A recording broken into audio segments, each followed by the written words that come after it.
नैनवा उपखंड के देई कस्बे में स्थित सामुदायिक स्वास्थ्य केंद्र पर कमीशन के खेल को उजागर करने के लिए जब मीडियाकर्मी सामुदायिक स्वास्थ्य केंद्र पर जानकारी करने गए तो वहां मौजूद डॉक्टर सतीश सक्सेना ने मीडियाकर्मी के साथ बदसलूकी कर हाथापाई करने की कोशिश की। साथ ही डॉक्टर द्वारा अनगल आरोप लगाकर झूठा मुकदमा दर्ज करवाया गया। आपको बता दें कि देई सामुदायिक स्वास्थ्य केंद्र के चिकित्सा प्रभारी डॉक्टर की पत्नी होने से डॉक्टर सतीश सक्सेना द्वारा कई बार मरीजों से भी बदसलूकी कर मारपीट भी की गई है, जिनकी खबरों को मीडियाकर्मियों ने चलाया था।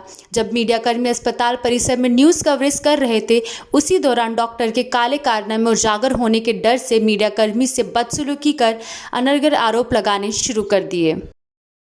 मीडियाकर्मी द्वारा अस्पताल के शॉट लेने गए तो वहाँ पर तैनात चिकित्सक डॉक्टर सतीश सक्सेना द्वारा बदसलूकी कर झूठे मुकदमे में फंसाने की धमकियाँ दी गई और उनको उनके काम से रोक दिया गया।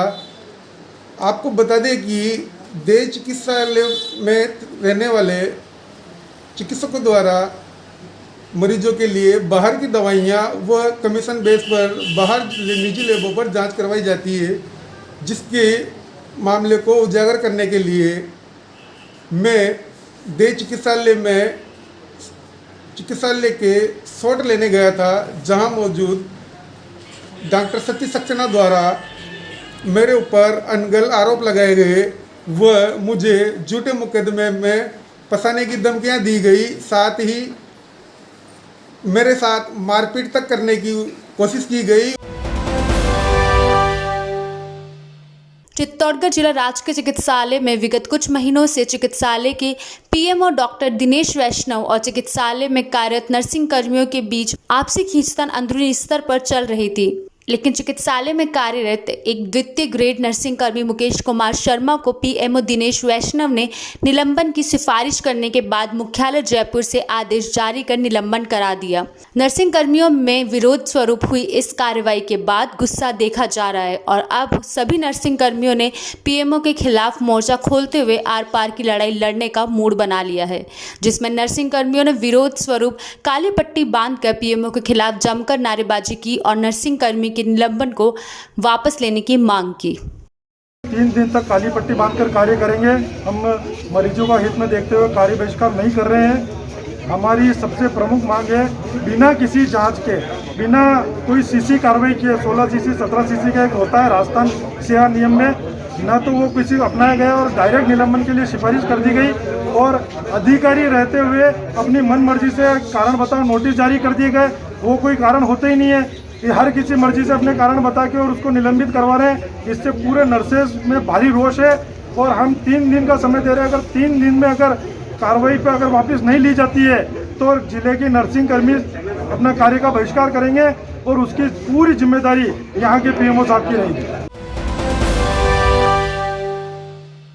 कांग्रेस लोकसभा प्रत्याशी रहे प्रमोद शर्मा व बकानी खानपुर के प्रत्याशी रहे सुरेश गुर्जर ने बकानी सामुदायिक स्वास्थ्य केंद्र का दौरा कर कोविड-19 की तीसरी लहर से निपटने के लिए व्यवस्था देखी और दिशा निर्देश दिए। साथ ही कोरोना वैक्सीनेशन के बारे में जानकारी प्राप्त की। प्रमोद शर्मा ने मीडिया से बातचीत करते हुए बताया कि झालावाड़ में इन दिनों कोरोना मरीजों की संख्या में कमी आई है तथा सरकार द्वारा दोनों की तीसरी लहर से निपटने के लिए जो निर्देश दिए हैं उन्हें हम सब मिलकर प्रमुखता के साथ अमल में लाकर कोरोना की तीसरी लहर से निपटने का प्रयास कर जीतेंगे। सीएससी के ऊपर जहां कोविड सेंटर बना रखे थे, ये एक आदर्श प्रस्तुत किया राजस्थान सरकार के माध्यम से कि कोरोना की लहर, दूसरी लहर के चलते अधिकतम लोगों को संरक्षण और उनके जीवन को किस प्रकार बचाया जाए, इसको लेकर के क्या तैयारियां थी, किस प्रकार से उसको हैंडल किया और तीसरी लहर की क्या तैयारी हमें करनी है, इसको लेकर के आज यहाँ कांग्रेस के जो प्रत्याशी थे सुरेश जी और मैं, हम साथ में मिलकर के संपूर्ण सीएससी और पीएससी के ऊपर जाकर के एक मोटे आइडिया के तौर पर ये देख रहे हैं कि वास्तव में जो तीसरी लहर है उसको किस प्रकार तैयार करके झालावाड़ को स्वस्थ रखा जाए। अलकेरा कस्बे में किराए के मकान में रहने वाले बिरम सिंह मेवाड़ा पत्नी सहित 3 छोटे छोटे बच्चों के साथ रहते थे। बिरम सिंह मजदूरी करके काफ़ी समय से अपने परिवार का गुजारा चला रहा था। गत 3 माह में बिरम का मजदूरी का कार्य करने के दौरान एक हाथ फ्रैक्चर हो गया, जिसके चलते उसके परिवार को घर का खर्च चलाने में काफ़ी परेशानी का सामना करना पड़ रहा है। उनका कहना है कि सरकार के द्वारा गरीबों के लिए कई योजनाएं चलाई जा रही है, लेकिन हमें किसी भी प्रकार की योजना का लाभ नहीं मिल रहा। खाद्य सुरक्षा में नाम नहीं होने के चलते बाजार से काफ़ी महंगे दामों पर आटा खरीदना पड़ रहा है। कुछ समय से रिश्तेदारों से कर्जा लेकर गुजारा चलाया जा रहा था, लेकिन हाथ का फ्रैक्चर हो जाने और रिश्तेदारों का कर्ज समय पर नहीं चुकाने के चलते उनसे भी पैसा मांगने में शर्मिंदगी का सामना करना पड़ रहा है। हमें सामना करना पड़ रहा है। एक तो हाथ से एंड हो गए, खाने पीने की परेशानी। दूसरी बात क्या, कमाने वाला मैं अकेला ही हूँ और रहते भी किराए से। सारी बात ही की परेशानी है, मतलब बहुत सामना करना पड़ रहा है हमें लोग। आपको सरकार के द्वारा कोई सहायता दी जा रही है? कुछ भी नहीं मिला। राशन वगैरह भी नहीं मिल रहा अभी इस टाइम पे? राशन भी नहीं मिल रहा है। वो APL है जो चालू नहीं कर रहे हैं वो। केशवराय पाटन क्षेत्र के खलुंदा गांव में अंधविश्वास के चलते घर पर एक व्यक्ति ने शरीर में देव आना बताकर घर के बाहर से गुजर रहे 2 लोगों पर भाले से जानलेवा हमला कर दिया, जिसके बाद दोनों गंभीर घायल हो गए। उन्हें इलाज के लिए सुवासा लेकर आए, जहां से उन्हें कोटा रेफर कर दिया। दोनों की हालत अभी नाजुक बताई जा रही है।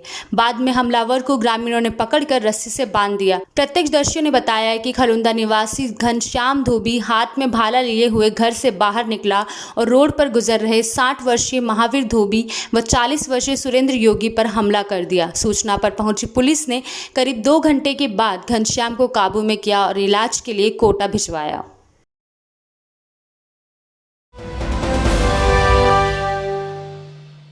व्यापारिक प्रतिष्ठानों को खुलवाने के लिए व्यापार संघ बकानी ने मुख्यमंत्री के नाम ज्ञापन सौंपा। ज्ञापन के माध्यम से बताया गया कि राजस्थान सरकार द्वारा जनहित में 17 अप्रैल से 8 जून तक लॉकडाउन लगाया गया। राजस्थान सरकार से निवेदन किया है कि कोरोना महामारी में व्यापार वर्ग को काफ़ी मुश्किलों का सामना करना पड़ रहा है और प्रदेश को भी आर्थिक स्थिति का सामना करना पड़ रहा है। छोटे एवं मध्यम व्यापारियों को तो घर चलाना भी मुश्किल हो रहा है। जान और जहान दोनों सुरक्षित करने हेतु लॉकडाउन का समय पर पुनर्विचार किया जावे। कोविड-19 के गाइडलाइन के अनुसार जागरूकता अपनाते हुए समस्त प्रकार के व्यापारिक प्रतिष्ठानों को खोलने की अनुमति प्रदान करें। और जिले में कोविड का असर भी कम हो गया है। इस वजह से छोटे मोटे सभी दुकानदारों को राहत देने के हिसाब से राज्य सरकार से हमने इस प्रकार ये ज्ञापन दिया है कि भाई छोटे सभी दुकानदारों की दुकानें खोली जाए ताकि उनकी आर्थिक स्थिति थोड़ी सी सुधार हो।